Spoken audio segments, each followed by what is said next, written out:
बिस्मिल्लाहिर्रहमानिर्रहीम अस्सलाम वालेकुम। मैं हूँ फ़रिया सलीम और आप देख रहे हैं मिनहादी फूड रेसिपीज़। तो जी आज मैं आपके साथ शेयर करूँगी खट्टी मीठी चटपटी और तीखी चटनी की रेसिपी, जिसे आप एक बार बनाकर पूरे महीने के लिए स्टोर कर सकते हैं आराम से।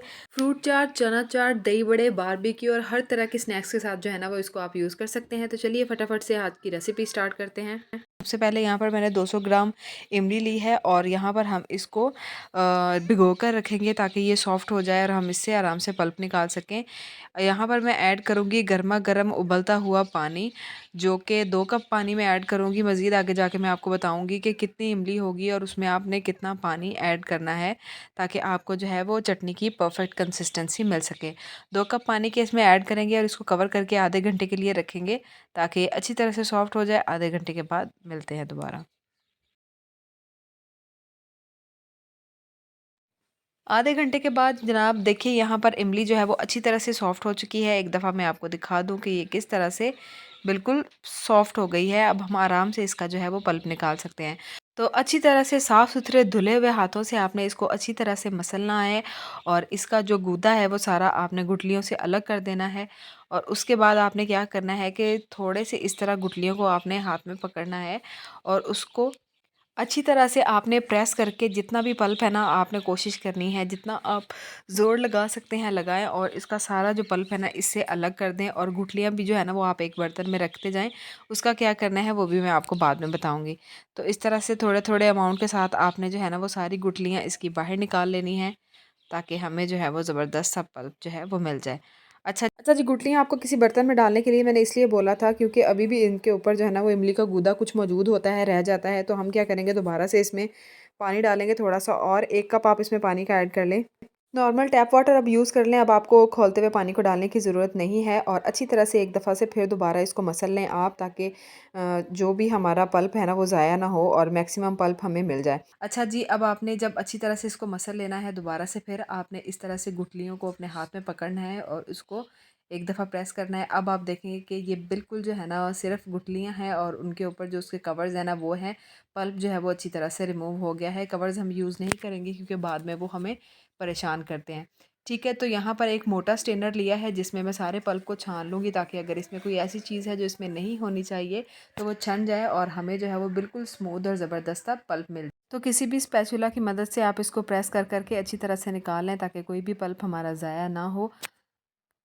तो यहाँ देखें मैंने पल्प जो है वो अच्छी तरह से निकाल लिया है। ये वो चीज़ें हैं जो हमें अपनी चटनी में नहीं चाहिए, तो इसको जो है वो हम डिस्कार्ड कर देंगे। अच्छा जी, उसके बाद हमने क्या करना है, यहाँ पर हमने एक कढ़ाई लेनी है, उसमें 3 से 4 चम्मच हम ऑयल के डालेंगे, उसको करेंगे अच्छी तरह से गरम। जैसे ही ऑयल जो है ना वो अच्छी तरह से गरम हो जाएगा तो हम उसमें ऐड कर देंगे हाफ़ टी स्पून ज़ीरा का। जब ज़ीरा अच्छी तरह से ब्राउन हो जाएगा तो जो भी हमने इमली का पल्प निकाल कर रखा है वो हम इसमें ऐड कर देंगे। ठीक है जी। अच्छा, अब मैं आपको बताऊं कि इमली और पानी की क्वांटिटी जो है वो आपने किस तरह से देखनी है। जितनी भी इमली आपने लेनी है ना उससे 4 गुना पानी आपने लेना है। 3 से 4 गुना पानी आप इस्तेमाल कर सकते हैं। लेट सपोज़ अगर आपने 1 पाव इमली ली है तो 1 लीटर आप पानी उसमें यूज़ कर सकते हैं। ठीक है ना जी? तो इसी लिहाज से मैंने इसमें पानी यूज़ किया है। अब हम इसको जो है ना वो एक दफ़ा अच्छी तरह से गर्म होने देते हैं, इसको बॉयल आने देते हैं। जैसे ही इसको बॉयल आएगा तो मैं आपको बताती हूँ कि हमने इसमें क्या ऐड करना है। एक दफ़ा इसको अच्छी तरह से स्टर कर लेते हैं और इसमें हम अब ऐड करेंगे गुड़। गुड़ डाल सकते हैं आप, ये चीनी के साथ भी बनती है लेकिन मैं यहाँ पर चीनी को अवॉइड करते हुए गुड़ ऐड करूँगी। गुड़ मैंने तकरीबन उतना ही डाला है जितनी मैंने इमली ली थी। फॉर सपोज़ अगर मैंने इसमें 200 ग्राम इमली डाली है तो 200 ग्राम ही इसमें मैं गुड़ का डालूँगी। देखिए गुड़ जो है ना वो बराबर क्वांटिटी का जो है ना वो बिल्कुल अच्छा लगता है।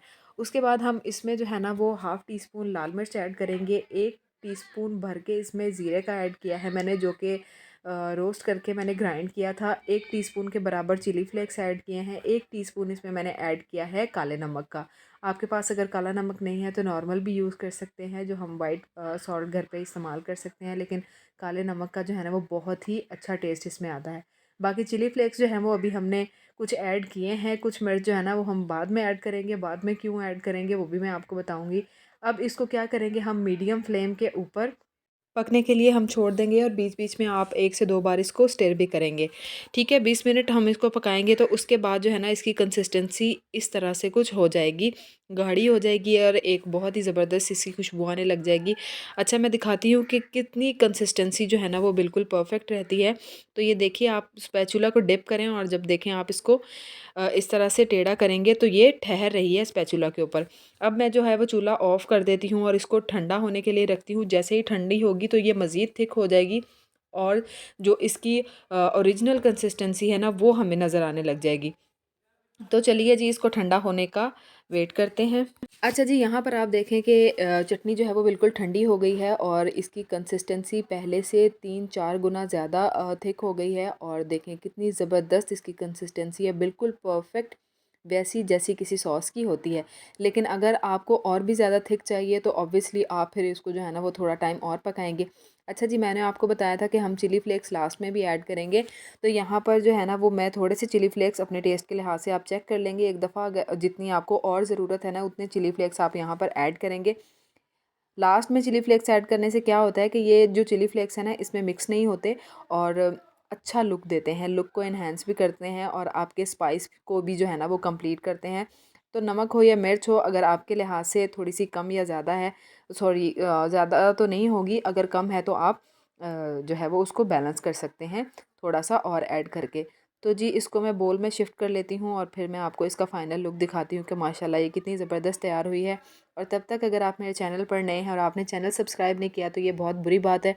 फटाफट से जो है ना वो आप मेरा चैनल सब्सक्राइब कर लें।